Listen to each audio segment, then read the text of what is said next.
बिहार में बाढ़ ने तबाही मचाना शुरू कर दिया है। कटाव और जल जमाव की स्थिति से लोग लगातार जूझ रहे हैं। ऐसे में सबसे ज़्यादा जो नुकसान है वो तराई के इलाके में है।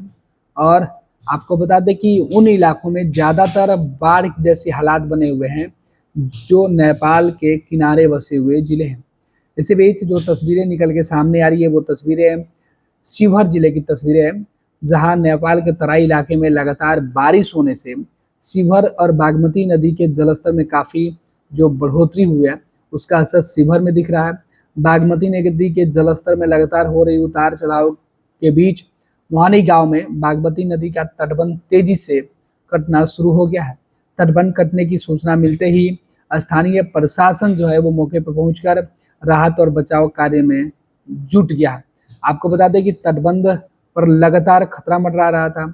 जिस बीच जिला प्रशासन ने कटाव रोकने के लिए युद्ध स्तर पर कार्य शुरू कर दिया है। आपको बता दें डीएम पंकज कुमार और एसपी अनंत कुमार राय के साथ एसडीएम अविनाश कुणाल सहित तमाम जो वरीय पदाधिकारी हैं वो मुहारी में पहुंचकर जो तटबंध किनारे हो रहे कटाव रोकने के लिए काम जो है उसका वो निरीक्षण कर रहे हैं।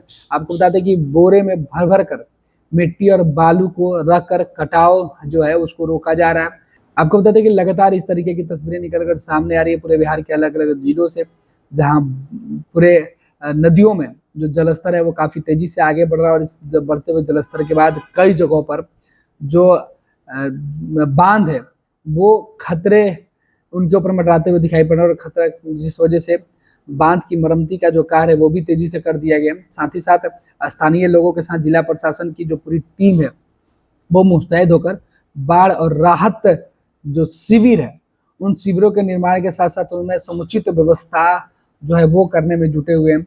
इस बीच शिविर से जो तस्वीरें वो निकल के सामने आई, शिविर से हमारे सहयोगी समीर झा की है स्पेशल जो रिपोर्ट है वो देखिए किस तरीके से बाढ़ राहत का बचाव कार्य में लोग हैं वो जुटे हुए हैं। कटाव हो रहा है। हाँ, यहाँ हल्का फुल्का कटाव हुआ छाजन का कार्य हो रहा है और उसमें सभी इंजीनियर्स लगे हुए हैं और इसमें हम लोग तटबंध को सुरक्षित करने का उपाय सुबह से ही कर रहे हैं। आज जलस्तर में वृद्धि भी हो रही है। हाँ, जल स्तर में वृद्धि हुई है लेकिन अभी भी ये डेंजर लेवल से करीब 50 सेंटीमीटर नीचे है। तटबंध का भी कोई खतरा नहीं है। पैनोरमा ग्रुप, जो सोचता है वो करता है।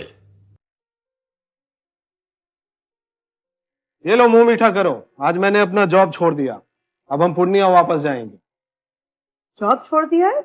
मतलब ये घर कैसे चलेगा? हम करेंगे क्या? और माँ बाबूजी क्या बोलेंगे? इसलिए मैं एक और मिठाई का डब्बा लाया। अपने बिजनेस के लिए लोन अप्रूव हो गया। अरे लोन अप्रूव हो गया वो तो ठीक है, लेकिन पूर्णिया में हम रहेंगे कहाँ? अपना घर भी तो नहीं है वहां। इसलिए तो एक और मिठाई का डब्बा अलग से लाया हूं। हमने पूर्णिया में घर ले लिया है, पूर्णिया के ई होम्स पैनोरमा में। पूर्णिया में पैनोरमा ग्रुप लेकर आए हैं ई होम्स पैनोरमा। बड़ा घर, आलीशान जिंदगी और अत्याधुनिक सुविधाओं के संग। अरे अरे, अब क्यों मुंह मीठा करवा रही हो? क्योंकि हम घर वापसी जो कर रहे हैं। घर वापसी की खुशी पूर्णिया में ई होम्स पैनोरमा के संग। E homes panorama, luxurious lifestyle redefined.